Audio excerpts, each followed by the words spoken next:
तो आगे बढ़ते हैं, अगला न्यूमेरिकल हम स्टार्ट करते हैं, ठीक है ना। तो पहला न्यूमेरिकल आपने देख लिया था किस प्रकार से हमने उसको किया, आइंस्टीन फोटोइलेक्ट्रिक इक्वेशन को काम में लेते हुए, ठीक है ना। उसमें मैथमेटिकल कैलकुलेशन आपके लिए छोड़ रखी थी, उसका आंसर शायद मैंने वहाँ बताना भूल गया, तो आप उसका आंसर को भी नोट कर लीजिए। उसका आंसर आ रहा है 2.88 इलेक्ट्रॉन वोल्ट, ठीक है ना। ताकि मान लो आपको चेक करना हो, वैसे आपके बुक में दे रखा है, बुक में से ही मैंने लिया है, लेकिन फिर भी आंसर चेक करना हो तो ये आपका आंसर आ रहा है, तो वहाँ से आप चेक कर लीजिएगा।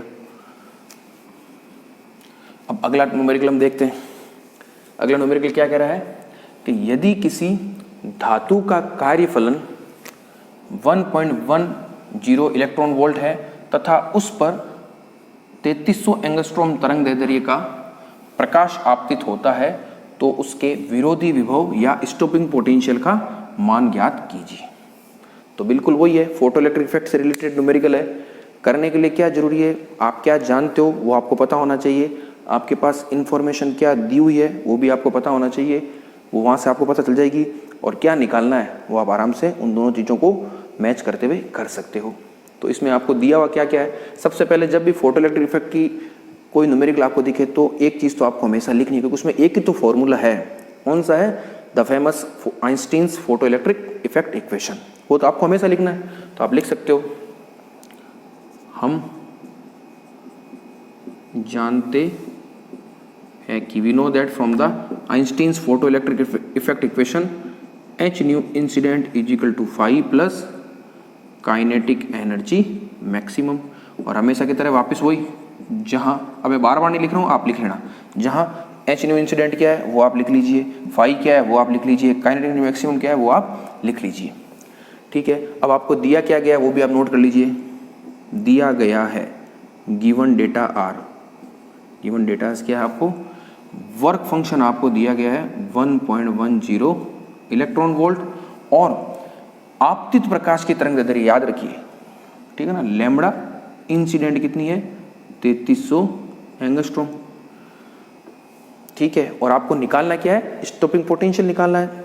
अब स्टॉपिंग पोटेंशियल आप कैसे निकालोगे, स्टॉपिंग पोटेंशियल है कि आपको वो पता होना चाहिए। स्टॉपिंग पोटेंशियल क्या है कि जब आप नेगेटिव डायरेक्शन में पोटेंशियल को बढ़ा रहे थे, यानी ऋणात्मक दिशा में जब आप विभव के मान को बढ़ा रहे थे, तब हो क्या रहा था कि ये जो आपकी दो प्लेट्स थी, यहाँ से इलेक्ट्रॉन इधर चल रहे थे, और जब इलेक्ट्रॉन यहाँ पहुंच रहे थे तो सर्किट में करंट फ्लो हो रही थी। लेकिन जैसे आपने पोटेंशियल को बढ़ाया नेगेटिव डायरेक्शन में, तो ये इलेक्ट्रॉन जो यहाँ पहुंच रहे थे उनकी गति अवरुद्ध होना शुरू हो गई थी, ठीक है ना। और जैसे जैसे आप बढ़ोगे वैसे वैसे इलेक्ट्रॉनों की गति, मतलब इलेक्ट्रॉन यहाँ तक पहुंचने से रुकने लग जाएंगे।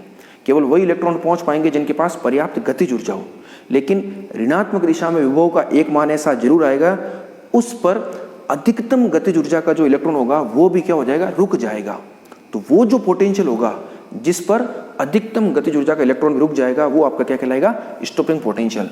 तो स्टॉपिंग पोटेंशियल के संदर्भ में आप क्या लिख सकते हो, EV0 is equal to kinetic energy maximum. तो एक फॉर्मूला आप ये जानते हो, अब इन दोनों का आप यूज कर लीजिए। इन दोनों का यूज करोगे तो क्या हो जाएगा, EV0 is equal to h nu incident minus phi, या EV0 रख दो, ये फाई इधर आ जाएगा, दिया जाएगा। अब आपके पास क्या है, देखो न्यू इंसिडेंट को तो आप क्या लिख सकते हो, देखो HC upon lambda incident minus phi, और ये EV0, बस अब आराम से निकाल लीजिए। याद रखिए मान जो आपको मान निकालना है V0 का, ठीक है ना। तो ये V0 क्या हो जाएगा, V0 हो जाएगा HC upon lambda incident upon E minus phi upon E। अब ये जब देखो फाई आपको इलेक्ट्रॉन वोल्ट पे दे रखा है, ठीक है ना, तो यहाँ जैसे इलेक्ट्रॉन वोल्ट रखोगे तो E सही, तो E कैंसिल हो जाएगा, तो आपका आंसर किस में आ जाएगा, वोल्ट में आ जाएगा। इसकी इकाई आप देखोगे, इसकी इकाई अपना आप क्या है, वोल्ट है। याद रखिए फिजिक्स में जब भी न्यूमेरिकल करो तो हमेशा क्या होता है कि जोड़ और घटाव, यानी प्लस और माइनस दोनों एक चीज है। कोई भी दो राशियों अगर आप जोड़ रहे हो तो वह राशियां तभी जुड़ेगी जब उनकी विमाएं समान हो। अगर डिफरेंट डिफरेंट उनकी डायमेंशन है या उनकी डिफरेंट डिफरेंट क्या है, उनका मात्रक है, यूनिट डिफरेंट होगी तो वो कभी नहीं जुड़ेंगे। ऐसा नहीं है कि वोल्ट और जूल आपस में जुड़ जाएंगे, नहीं, वोल्ट और वोल्ट ही जुड़ेंगे, जूल और जूल ही जुड़ेंगे। मल्टीप्लिकेशन डिवाइडेशन में कुछ भी हो सकता है, लेकिन जुड़ने वाली या घटाने वाली जो राशि है वो हमेशा सिमिलर डायमेंशन की या सिमिलर यूनिट की होनी चाहिए। इस चीज का भी आप विशेष ध्यान रखिए। आप चेक करते रहिए, जो मैं चीज़ बोल रहा हूँ उसको आप साइड में नोट कीजिए। ये बहुत बेसिक चीज़ है जो आपके न्यूमेरिकल अप्रोच में बहुत काम आने वाली है। ये तो भी शुरुआत है, हम खूब से न्यूमेरिकल प्रैक्टिस करेंगे तब आपको बहुत मजा आएगा, और फिर न्यूमेरिकल करना आपके लिए टिप्स पर हो जाएगा बिल्कुल। आप ऐसे न्यूमेरिकल सॉल्व करोगे पता ही नहीं चलेगा, और एक स्थिति ऐसी बन जाएगी कि बिना पेन उठाए भी आप दिए गए ऑप्शन से उसके आंसर को निकाल सकते हो, ठीक है ना। वो एलिमिनेशन मेथड होता है जिसको हम बाद में सीखेंगे। तो यहाँ से आपके V0 निकल जाएगा, बस अब इनके मान रखना है, मान रख करके आप आराम से इसको सॉल्व कर लीजिए। और इसका जो आंसर आएगा वो मैं यहाँ लिख देता हूँ, आप आराम से जब निकालो तब देख लेना। इसका आंसर आएगा, यहाँ मैं लिख देता हूँ 2.65 वोल्ट, ठीक है ना। तो इस चीज़ को आप ध्यान रखिए, 2.65 वोल्ट ये इसका आंसर आएगा। बाकी अब आप करके देखिए। तो ये भी हमने क्या देख लिया, एक स्टॉपिंग पोटेंशियल से रिलेटेड न्यूमेरिकल देख लिया। अब एक न्यूमेरिकल इसमें और कर लेते हैं फोटो इलेक्ट्रिक इफेक्ट पर, ताकि थोड़ा कॉन्सेप्ट आपका और क्लियर हो जाए। उसके बाद हम क्या करेंगे, फिर नेक्स्ट टॉपिक को लेंगे।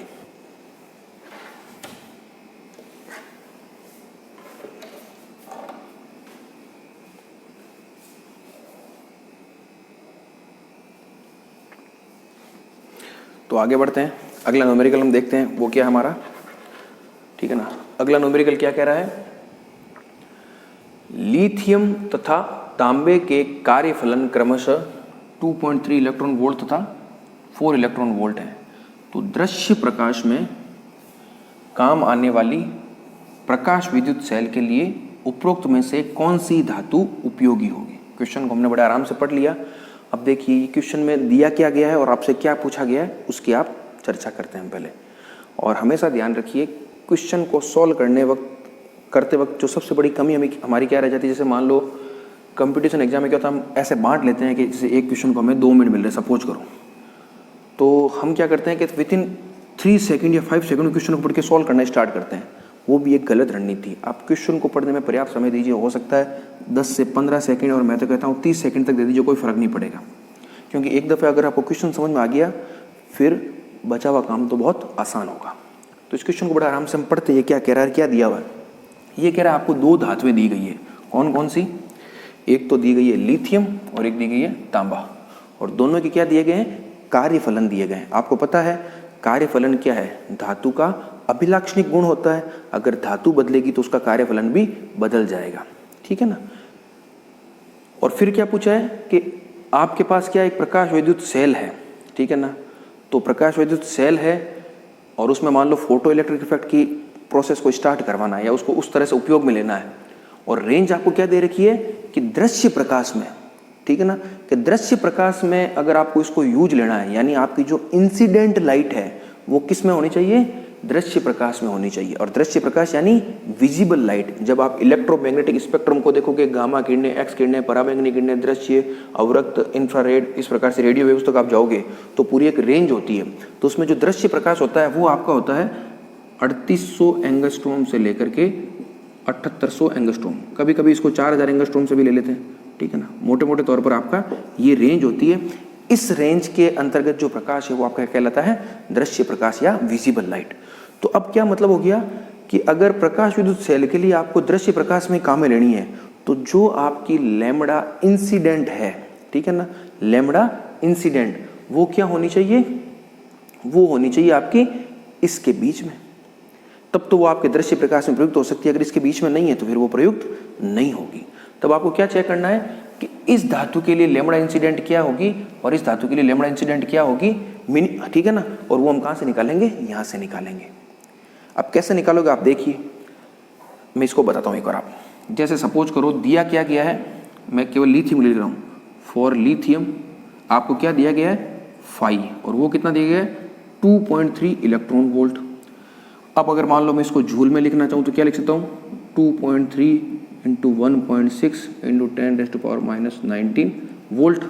और कार्यफलन की फॉर्मूला क्या होता है, इसका मतलब क्या है, इसका मतलब होता है h/TH। क्या होता है h/TH या hc/λTH।